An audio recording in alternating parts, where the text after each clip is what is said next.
Okay. Test mic. Mic test. Ba? Bakit?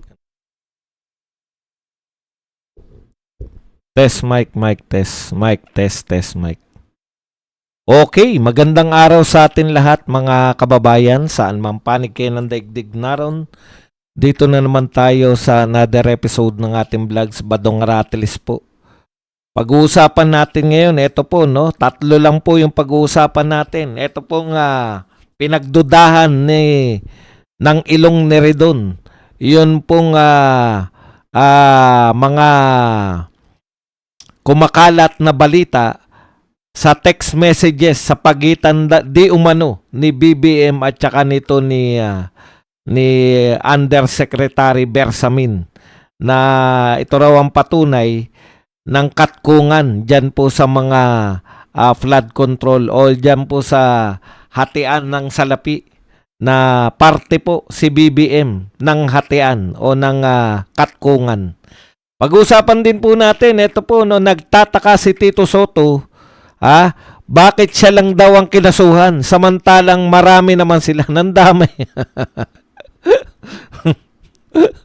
Parang kay Tito Soto, okay lang na makasuhan siya, pero bakit sininggle out lang siya?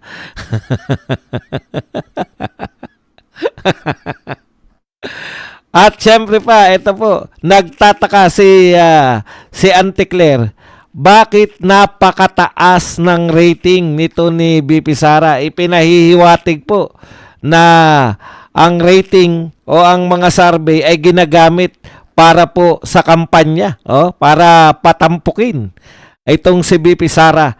Yan po mga pag-uusapan natin, pero bago yan, kung bago ka pa lang dito sa ating channel, mag-subscribe ka na. Dahil ito lang ang tanging channel na may kinikilingan, may pinapanigan, una sa balita, huli sa impormasyon, kaya ano pang hinihintay nyo? Pindot na, okay. Pag-usapan natin, no? Unahin na po natin to si Ilong ni Redon. Ito po, Redon, without Bersamin's confirmation, alleged messages versus PBBM are propaganda. Ayan po ang pinahayag ni House Committee on Public Accounts Chair Bicol Saro Party List Representative Terry Redon sa di umano ay mayroong messages. Meron pong mga messages linking President BBM to kickbacks remain unverified. Hindi pa raw po ito ay ano lang po, no? Ginagamit lang daw po ito bilang propaganda sa napakabuti, sa napakalinis, sa walang bahid na Pangulo ng Pilipinas.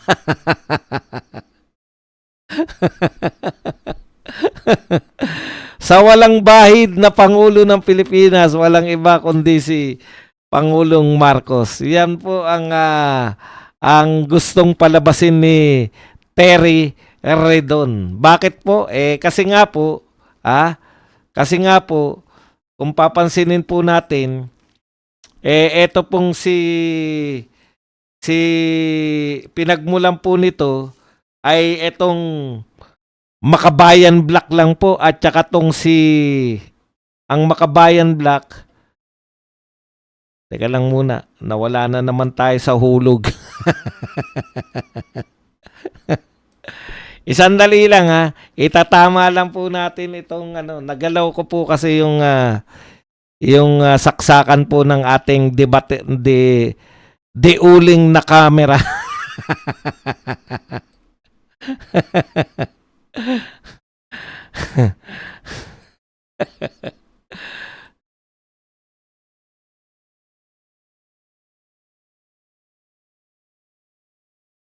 Okay, balik pataw po tayo. Ito po. Ayon po kay Redon, no? Ito po ang sitwasyon natin. Kumikilos na ako sa actual Ayaw pa rin ako kumilos dito sa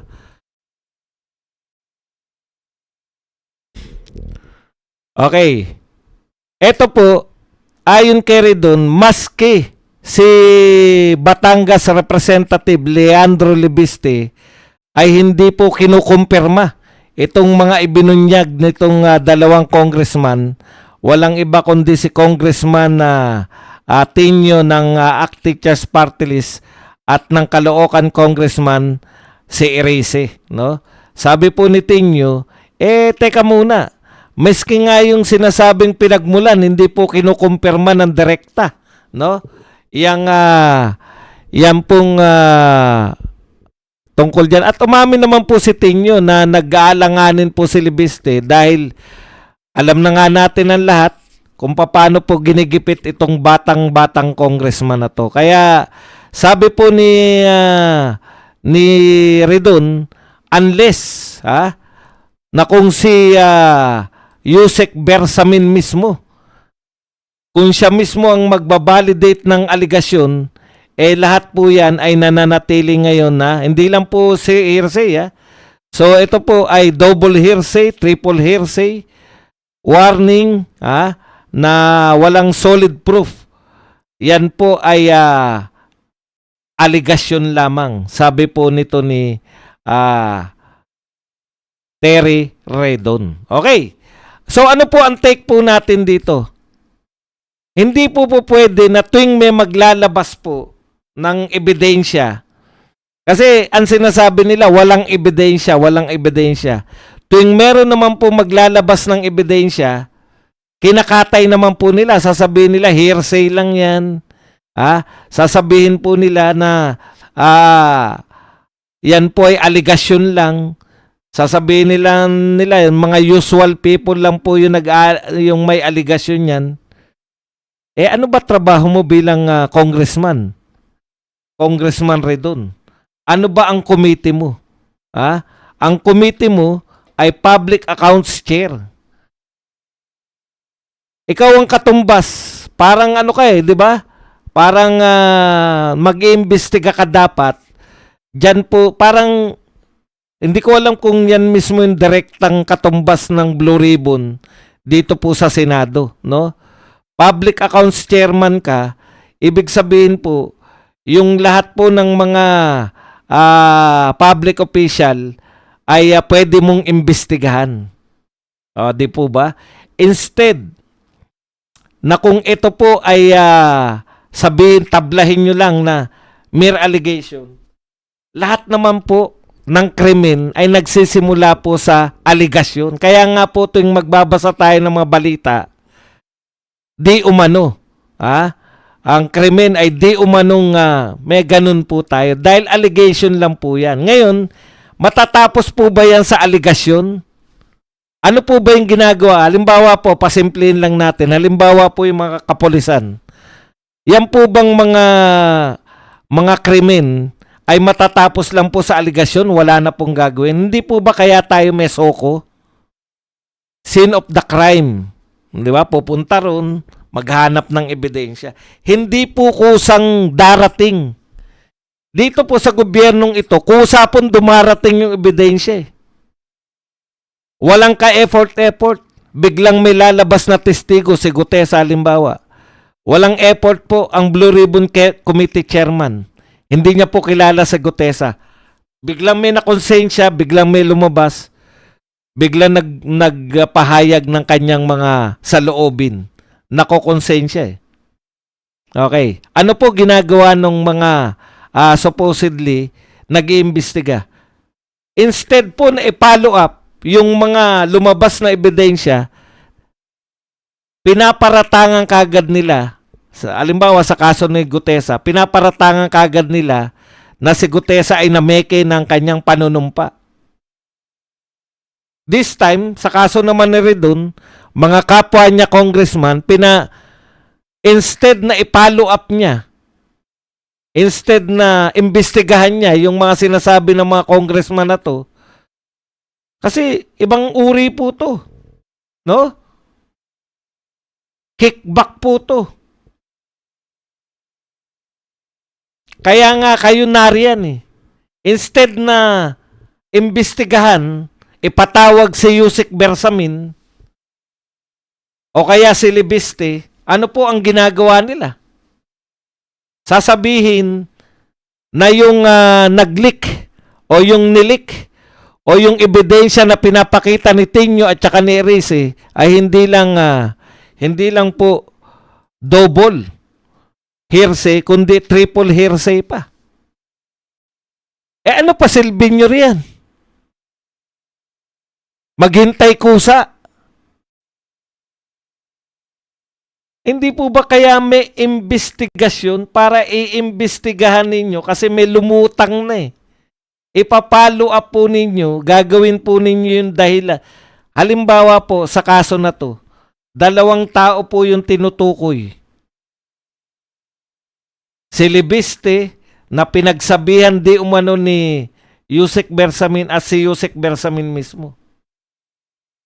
Bakit hindi nyo po imbitahin si Yusek Bersamin at saka si Libiste para magbigay linaw dito sa mga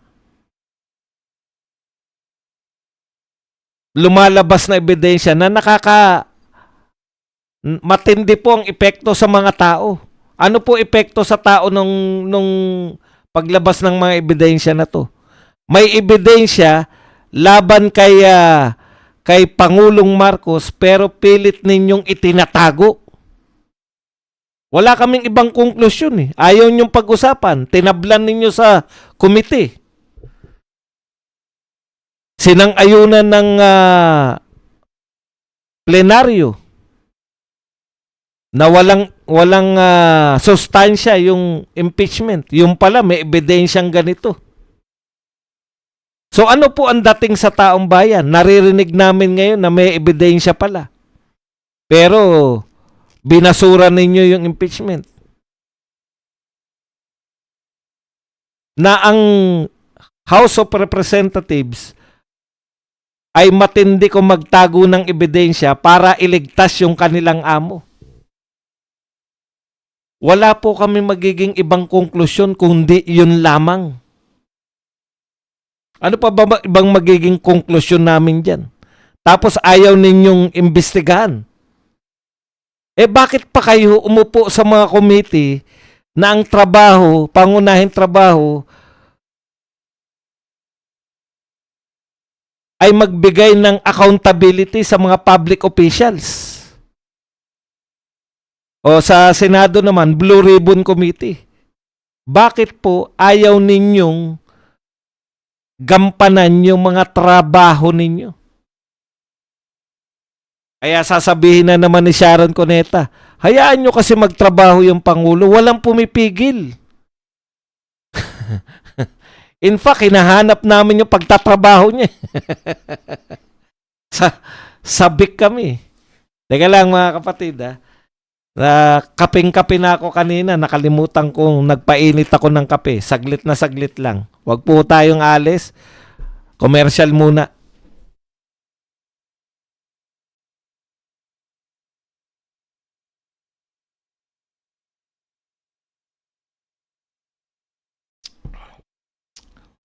Okay. Yan po yung problema natin. Kaya po hindi tayo nakaka-arrive sa katotohanan. Kasi yung mga binigyan po ng kapangyarihan para maglantad ng katotohanan. May kapangyarihan po para mag-imbestiga. Katulad po nitong Blue Ribbon sa Senado at public accountability dito po sa House of Representatives. Hindi po sila nag-iimbestiga. Kung ano-ano po iniimbestigahan ng mga yan, naalala ko po noon may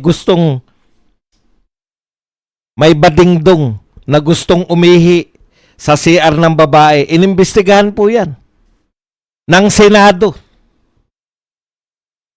At nagdulot po yan ng isang batas na dapat daw magkaroon ng CR pati yung mga badingdong na gustong umihi. Alam niyo mga CR na yan?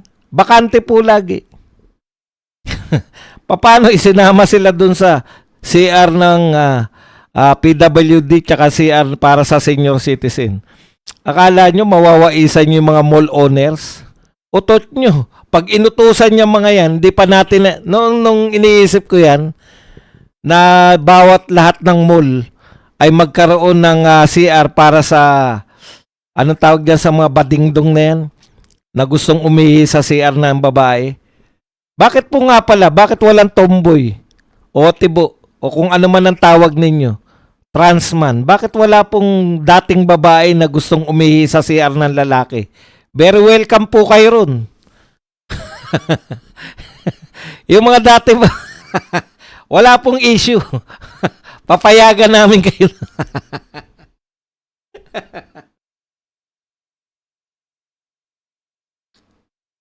Okay.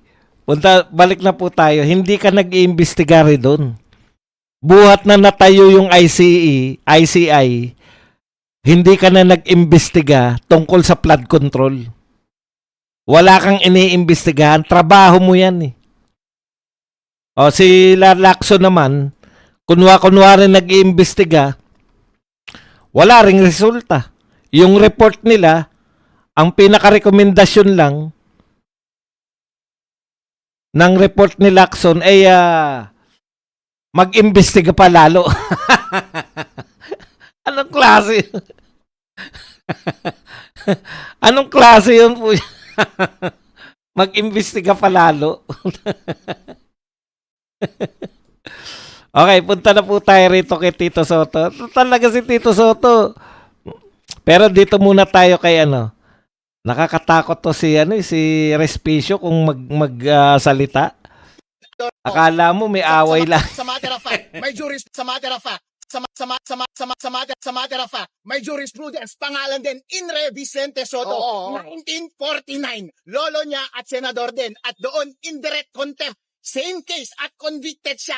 Nag-fine siya doon at ang ginawa ng lolo niya doon ay pareho rin sa ginawa niya dito. Criticize niya yung decision ng Supreme Court. In-intimidate niya yung Supreme Court. Pinuli niya yung Supreme Court at sinabi, baka palitan yung mga laman ng Supreme Court. Yun din ang sinabi ni Senator Tito Soto dito. Mag-chat-chat tayo at palitan natin yung laman ng Supreme Court. Kaya mataas ang tiwala namin sa case na ito dahil merong precedent na lolo niya pa. At kung ano ang ginawa ng lolo niya dati, yun din ang ginawa niya ngayon at same case at same penalty rin ang lalabas laban sa kanya ngayon. Indeed, history repeats. Okay. Sa history pala, no? Lolo po ni Tito Soto, si Vicente Soto, dating Senador Vicente Soto. Siyempre, hindi na po natin inabutan yan dahil 1940s pa po yan, Senador, no? Lolo po ni Tito Soto, yung isang senador na nagngangalang Vicente Soto, na taga Cebu, ay dati rin po na kinasuhan ng contempt. Manama. Ngayon po ako naniniwala na yung pagiging arrogante pala namamana rin, no. In fairness po kay Vicente Soto, yun pong tatay ay lolo ni Tito Soto. Sa totoo po, magaling po pala.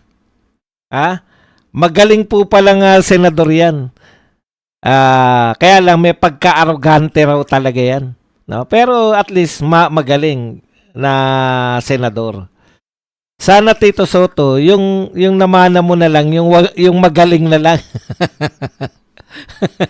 Sana yung namana mong jeans, yung magaling na lang, hindi na yung arrogante. Pucha.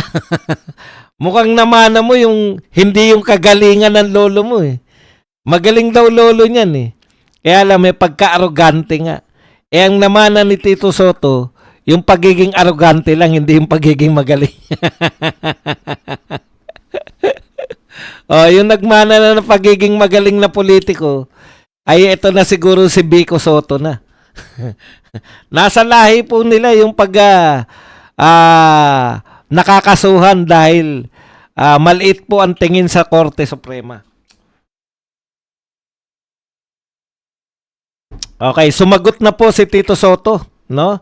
Dito po sa paratang sa kanya, bakit po siya ay buwisit talaga, magpapalit na talaga ako ng kable. Okay naman pala, nagsasalita pa ako. Kala ko tumigil na ako eh. Nasa lahi po pala, hindi ko po alam, no? Kaya siguro tama yung mga hinala natin eh. Meron din tayong pamilya, na yung tatay magnanakaw, yung anak magnanakaw, yung apo magnanakaw na rin. Wala lang siguro pag-aaral, no? Pero yung mga ugali siguro na ganyan ay lahi-lahi rin po siguro. Meron po talagang mga lahi ng mga magnanakaw din, no? Meron din lahi ng mahal ng tao. Tignan po natin yan.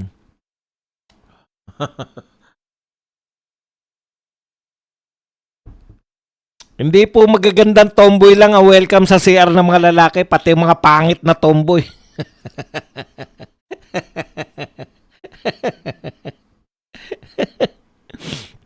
Okay.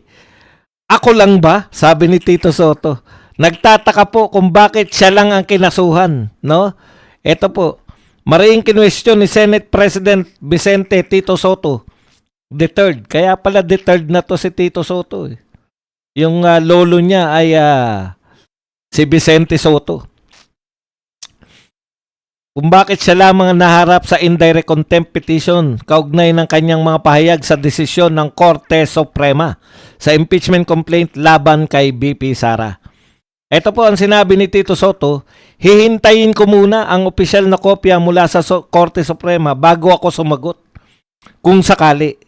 Pero paano naman ang kapareho ko ng pananaw tulad nila retired SC Justice Adolf Ascuña, Father Ranhilio da Aquino, UP College of Law Associate Dean Paulo Iameses, Attorney Wilfredo Garrido, Law Dean Mel Santa Maria, Manolo Quezon III, ba? At iba pa na nagturo ng umanay mga factual errors ng desisyon at posibilidad ng judicial legislation. Ako lang ba? Ayan po ang katanungan ni Tito Soto. Okay. Sagutin po natin yung panlilin lang nito ni Tito Soto. Ha? Totoo po na yung mga binanggit ninyong pangalan, nabasa ko yung ilan dyan at narinig yung kanilang mga pananaw, yung judicial overreach, no? Okay po yan. Totoo yung sinasabi mo. Merong mga tumututol na mga din ng mga kung ano-no at dating Supreme Court Justice, may mga tumututol sa naging pasya ng Supreme Court. Normal po sa mga justices ang tumutol. Kaya nga po may dissenting opinion eh. Katanggap-tanggap po yan. Lalo na kung mga retired justices na yan. Opinion lang nila yan eh. Yung mga retired justices po, opinion po ang tawag dyan. No? Pero po, kung sila po ay justices pa rin po, sila po yung halimbawa, ang butuhan po, kasi 13, di ba? Halimbawa po, ang butuhan ay 9-4. Yung 9 po, yan po yung hatol ng Korte Suprema. Yung 4 po, ibig sabihin po nung 9-4, hindi po unanimous, may 4 po na hindi sang-ayon sa majority. Pero, ang pasya po ng Korte Suprema sa 9-4, yun po yun, yung kung ano po yung sinabi ng siyam. Kaya po yung 4, susulat po sila ng dissenting opinion. Hindi po yung dissenting na dissente yung opinion nila natutol sa nakakarami. Normal lang po 'yan. Ang hindi normal, yung kutsain mo yung Korte Suprema. Ang hindi normal, yung manawagan ka na magtsatsa kayo para baguhin yung sinabi ng unanimous. Tito Soto, ito po ay unanimous decision ng Korte Suprema. Yung pagbabaliwala mo, the way you talk about the decision, yung walang galang mo, binabaliwala mo. Hindi ka nag-opinion na gumagawa ka ng hakbang, sila po opinion nila, hindi sila sang-ayon. Etong lahat ng to, pero hindi po nila binastos ang Korte Suprema. Ikaw, may hakbang kang ginagawa, may mga pinopose ka na para baguhin yung pagpapasya ng Korte Suprema, magtsatsa tayo. Sinabi mo pa, para lang baguhin yung desisyon ng Korte Suprema. Yan yung pagkakaiba nyo. Yung iba, dissenting opinion. Yung iba, hindi po dissenting opinion na opinion lang po nila sa sarili nila yun. Wala pong masama, kumontra ka. Pero hanggang opinion lang sila, ikaw, nanawagan ka na magtsatsa ka para baguhin yung pasya ng Korte Suprema. Iba yung level mo. Annoying ka.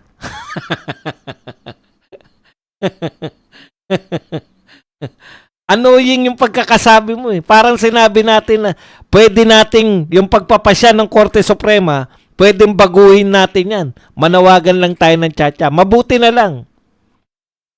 Mabuti na lang wala kang follower. Mabuti na lang naluklok ka dyan dahil gusto lang nilang mapigilan yung mga kapwa nila magnanakaw na ma-expose. Hindi ka naman ginusto talaga ng mga tao. Yan po kitang-kita. Kung may follower ka, meron na sana nanawagan ng tsa-tsa. Kasi yun yung panawagan mo eh.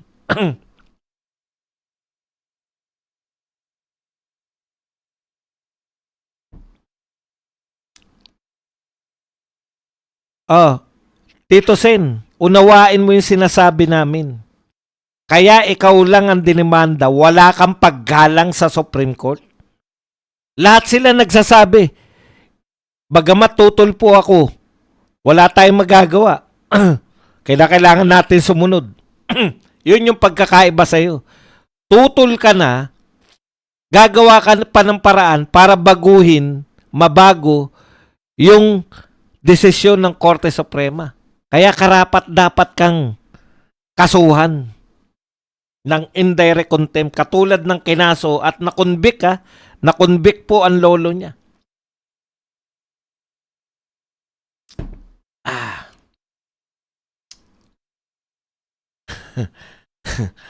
Inaatake mo tsaka ang taas ng posisyon mo. Alam mo ba yun? Napakataas ng posisyon mo para i-disregard yung hatol ng Korte Suprema. Para saan? Kasi yung amo mo na taga House of Representatives, di ba? Mahihirapan na magpapirma uli ng kasindami ng pumirma nung nakaraan taon. Bakit? Mas tuso sa inyo yung mga taga House of Representatives eh. Bago pumirma, alam na. Sa amin ba galing yan? Galing yan kay Tiangco. Bakit hindi pinapalaya si Tiangco? Sasabihin nyo, hindi naman totoo yun. Paano hindi totoo yun? Bakit wala nagpapalayas kay Tiangco? Kay Toby Tiangco? Bakit hindi man lang siya sinususpende kung hindi totoo yung sinasabi niya? Bakit walang kumukontra na hindi totoo na nabayaran kami? Hindi niya ba naisip yun? Ganyan na kagarapal yung mga yan. Sinabihan na sila, kung ako yun, sinabihan ako na binayaran kayo ng 150 million. Puta, papalag ako eh. Kung hindi ako nabayaran, pumirma ako. Papalagan ko talaga. Bakit walang pumapalag ni isa? Parang sinasabi nila, normal lang yan dito. Ano ba kakaiba dyan? Bakit namin papalagan yan? Kung labasan ako ng ebidensya na tumanggap ako. Di ba? Yun na yung pinagtatanggol ni Tito Soto, hindi yung Senado. Ang Senado kasi, sa impeachment, ang Senado po ay mga judge. Takang-taka nga ako sa'yo, Tito Soto eh. Pinapakita mo yung pagiging tuta mo talaga eh. Akalain mo nagreklamo sa Supreme Court? House of Representatives? Yung nag-memorandum po reconsideration.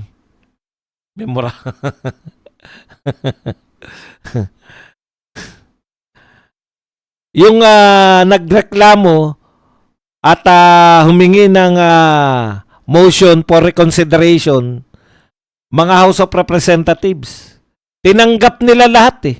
Si Bo GD, Speaker of the House, ni hindi po nagsalita laban sa Supreme Court. Ikaw na dapat wala kang pinapanigan dahil judge ka, ikaw yung dakdak ng dakdak. Kaya ako tatanungin, nararapat ba? Nararapat po yan. Karapat dapat sa'yo yan. Makasuhan ka. Karapat dapat sa'yo matanggal ka sa Senate President. Dahil katulad ni Auntie Claire, kahihiyan ka rin. O yan, pinalala. Yung sitwasyon sa China, binantaan na kayo. Kaya nyo ba yung milyong mga trabaho, mawawala ng milyong trabaho, mga Pilipino? Kaya mong suportahan sa sweldo mo? Hindi, di ba? Tayo rin ang mga problema, buong Pilipinas. Yung dakdak ni Tito Soto at ng kanyang mga senador, mamumblema lahat yung buong bansa.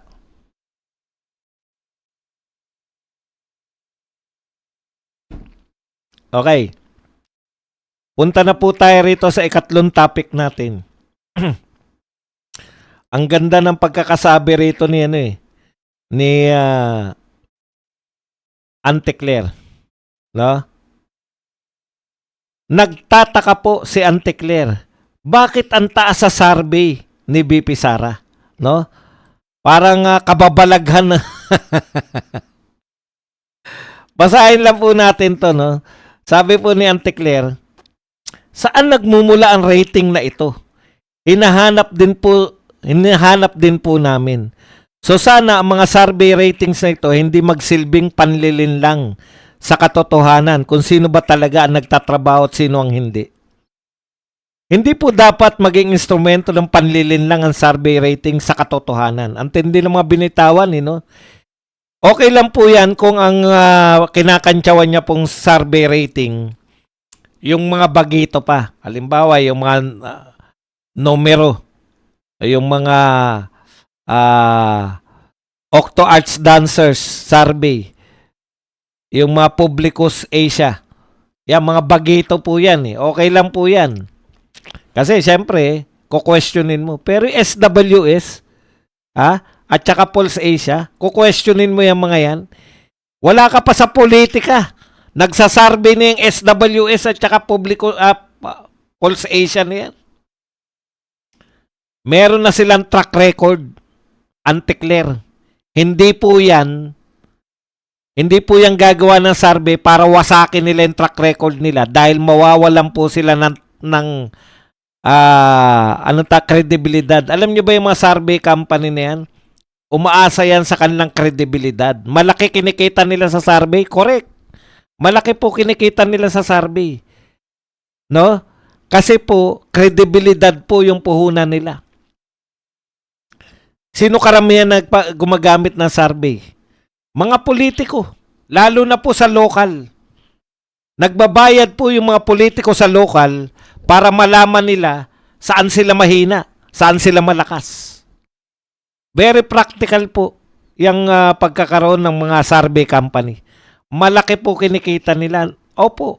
At ang puhunan nila, yung kanilang integrity.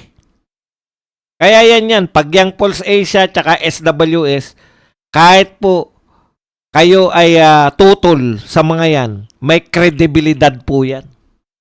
Kukwestiyonin mo, sino ka para mag-question sa SWS? Bakit walang nagko-question ng malalaking grupo sa mga survey ng SWS at saka Pulse Asia? Yung kredibilidad nila mas credible pa sa mga magko-question. Ikaw ba, may kredibilidad ka ba? O, ikalawa. Alam mo, Auntie Claire, yan po ang patunay kung nagtataka ka bakit mataas sa survey si BP Sara, yan po ang patunay na detach kayo sa Malacanang sa pananaw ng mga tao. Kayong mga taga Malacanang, hindi kayo nakakawala. Uso yan ngayon, di ba? Yung nasa bubble kayo. Echo chamber. Kayo nagbobolahan. Ang galing ng Pangulo. Mahal ng tao ang Pangulo. Ang husay ng Pangulo. Yun lang naririnig nyo lahat. Tawag dyan, echo chamber. Echo chamber, doon kayo nabubuhay. Lumabas kayo sa echo chamber nyo, isinusuka ng mamamayan ng administrasyon na to. Saan ka nakakita? Sa administrasyon na ito. Masyadong laganap ang korupsyon. Pinakamalawak, breaking all records. Pinakamalawak na korupsyon na naranasan ng Pilipinas ngayong administrasyon. Tapos sasabihin ng mga nasa administrasyon, ang Pangulo nga lang ang tanging Pangulo na direktang lumaban sa sa korupsyon. Anong uring utak yan? Magtataka pa ba kami sa inyo kung sasabihin ninyo na Ganun ang mentalidad nyo. Correct, may sarili kayong mundo. Hindi kayo normal lahat mag-isip.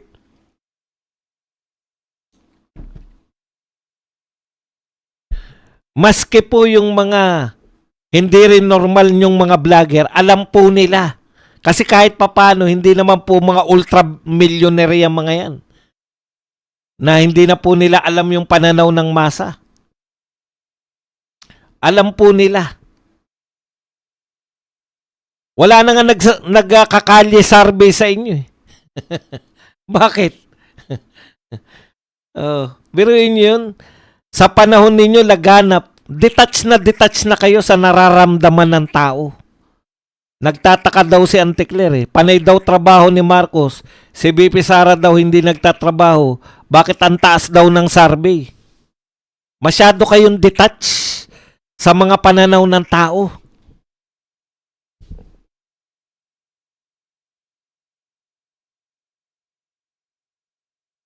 Kaya kahit na hirap na yung buong Pilipinas, galit na yung mga tao, nakikita pa rin namin sa inyo, panay pa rin concert ninyo, panay pa rin kasiyahan dyan sa palasyo.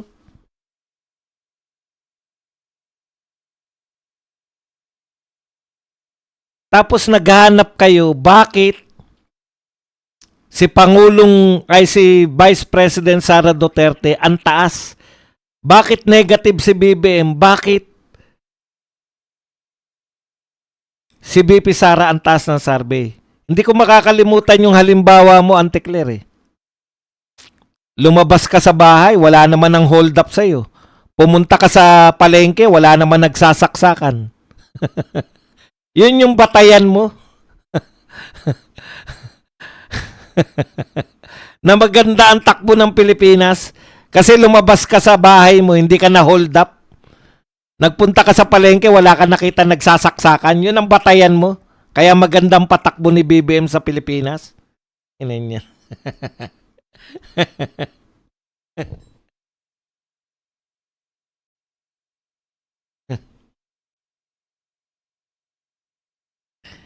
Detach po kayo sa katotohanan. Isinusuka po kayo. Yung buong gobyerno ninyo, lahat ng tao naman nakakausap ko. Wag na, hindi naman lahat siguro. 98%. Baka may natitira pang 2%.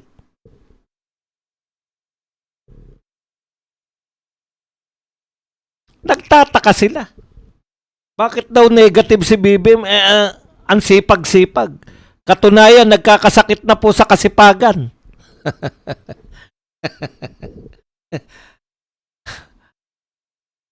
Hanggang madaling araw daw gising. Nak ng pupa. Taga Malacanang, doon ka ba nakatira? Alam mo na, hanggang madaling araw nagtatrabaho.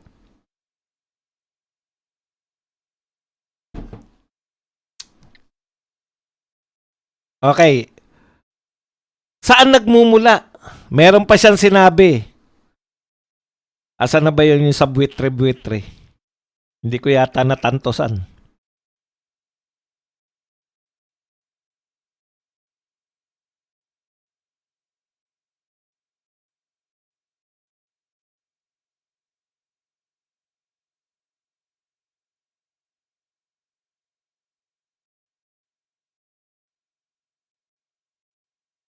Eto po. Sabi nakakalungkot lamang dahil yan ay galawang Duterte. Showing the characteristics of an emotional vulture. Isang buitre. Nagpapanggap na concern sa kalagayan ng bansa when in fact, she admitted that she doesn't want to help the president in his projects for the country. Drama pero walang gawa. Imaginein mo yan, nasasabi mo yan, Antikler. Alam mo ba si BP Sara? Gustong-gustong tumulong nung simula. Gustong-gusto niyang tumulong kay BBM. In fact, kaya nga siya may confidential fund eh. Dahil yung confidential fund niya sa Davao, ginamit niya yun para maging insurgent-free yung Davao. Gustong-gusto niya makatulong. Kaya siya nag-request ng confidential fund para makatulong siya sa laban sa insurgency. Pero anong ginawa ninyo sa confidential fund ni BP Sara? Gustong-gusto niya makatulong nung DepEd siya. Kaya siya humingi ng confidential fund dahil merong pagkakagastusan na hindi kaya ng normal na budget sa DepEd. Halimbawa, yung problema sa droga, nakakapasok yung droga sa eskwelahan. Ang mga eskwelahan po, ang mga principal, mga public school officials, ano ba ang kakayahan nila para tugisin ang mga nagtutulak ng droga doon sa eskwelahan nila o sa malalapit sa kanilang eskwelahan? Di po ba? Yan yun. Diyan gagamitin. Pagre-recruit ng mga insurgent, diyan po ginagamit ni binulgar naman ni BP Sara yan. Gusto niyang maawat yung recruitment ng mga estudyante. Kaya may confidential fund. Yung pong mga gino-grooming na bata ng mga matatanda sa eskwelahan, mga teacher, mga Johnny Baby, mga Jaguar, yan po ang paggagamitan ng confidential fund. Pero anong ginawa ninyo? Gusto makatulong ni BP Sara. Ayaw niyan lumaganap ang droga sa eskwelahan kasi DepEd siya. Ayaw niyan lumaganap ang recruitment sa eskwelahan kasi DepEd secretary siya. Ayaw niyan lumaganap na yung mga estudyante natin ay napagsasamantalahan kasi DepEd siya. Anong ginawa ninyo? Inintriga ninyo yung confidential fund. Tapos sasabihin mo ngayon, emotional, vulture siya, para siyang buitre. Na wala naman nagagawa,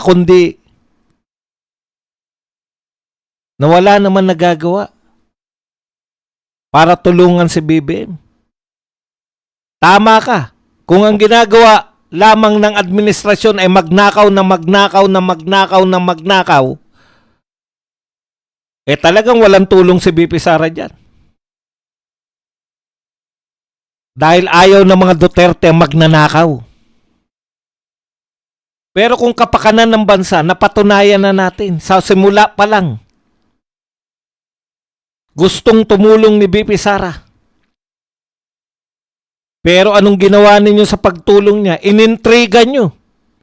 Kung nasunod lang sa DepEd si BP Sara, di na sana makakapag-recruit ng mga future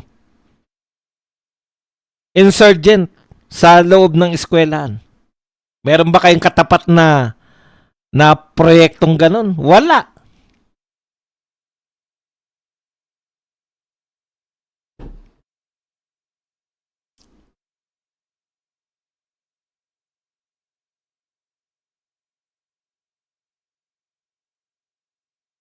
Tapos sisisihin nyo si BP Sara. Okay, isa pa. Eto, tatapatin ko na kayo ha. Bakit si BP Sara umaalagwa? Ang taas-taas na rating, lahat basura ang tingin ng tao. Sinusuka ng tao, ng mamamayan. Ito po, real talk tayo. Sinusuka ng mamamayan itong gobyernong ito. Lahat ng political na grupo, maski yung mga nagsasabi na sila ay anti-corruption, pro-people, katulad nila Kiko, nila Dilima, grupo ng mga makabayan, grupo ng nila Risa Ontiveros. Lahat sila nagsasalita na anti-corruption. Pero sino lang po ang kalaban totoo ng korupsyon? Sino lang ang nakikita ng tao na kalaban ng administrasyong ito? Mga Duterte. Walang ibang option kung ayaw sa gobyernong palpak, Duterte ang katapat. Nagtataka kayo bakit? Oh, ang gandang ano nun. ang gandang political slogan nun. Kung ayaw sa gobyernong palpak, Duterte ang katapat. Walang iba eh. Walang ibang option ng tao dahil nakikita nila na tanging Duterte lamang, mga grupo lamang na align sa Duterte, mga personalidad na align sa Duterte, ang tunay na nagpo-point out na korap ang gobyernong ito. Mga Duterte aligned personality langs.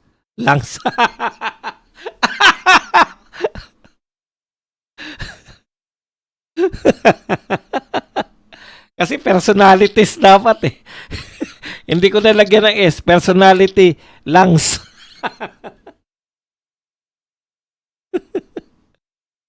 Di po ba? Paano hindi tataas ang rating ni BP Sara?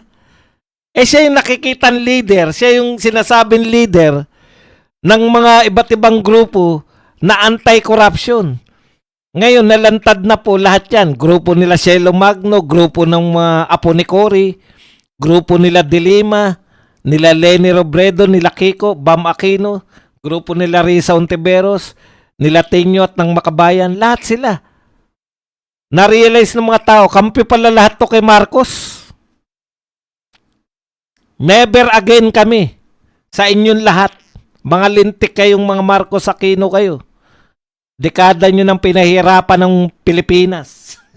Kayo pa rin hanggang ngayon. Kayo pa rin ang mga salot. Nagkakampihan pa kayo ngayon, ha? May nagpo-propose nga. Bam Aquino raw at BBM ang magandang tandem. Kasi Aquino at Marcos. Yan lang daw makakatalo sa Duterte. Magsanib yung Aquino at Marcos. Magsanib na kayo lahat. Ganito na lang partida. Tumakbo kayo lahat. Pagsama-samahin nyo boto nyo. Comelec, partida na namin. Laban sa boto ni BP Sara. Ewan ko lang kung manalo kayo lahat. Okay na yo apo.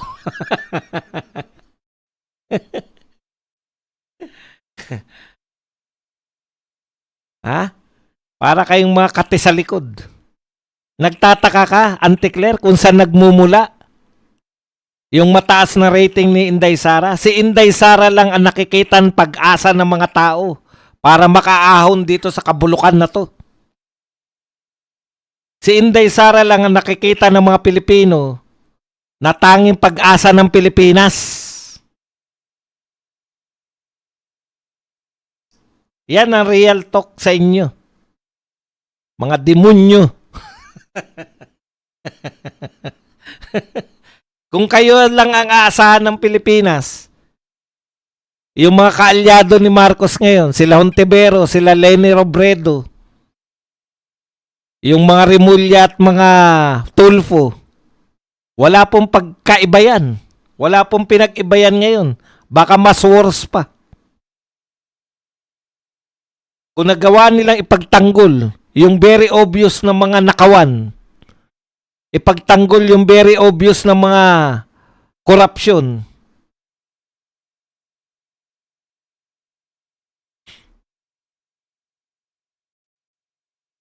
wala pong pag-asa ang Pilipinas sa inyo. Ay nihahain ninyo. Ang nakakatawa tong grupo ni Ontiveros eh. Tapos tuwan-tuwa sila dahil inatake daw ni BP Sara si Ontiveros. Threat daw kasi si Ontiveros kaya inatake. Si Auntie Claire ba threat? Si Trillanes ba threat? Si Dilima ba threat? Kaysa idemanda kayo ni BP Sara, hindi po sanay yung mga Duterte magdemanda sa salitaan. Hindi yan katulad ni Kiko Pangilinan na mahilig magdemanda. Kasi banban. Sumuko nga sa debate kay Cayetano eh. Di na ako sasagot. Puta, tampuhin. Kala mo namang gwapo. Nagtampo na, hindi na raw sasagot. Ano ngayon kung hindi ka sumagot? Pag mumukha mo, sagutin mo. Yan lang po ang ating topic. Alam kong gigil na kayo na magkomento. Comment na po tayo mga kapatid. Ayan.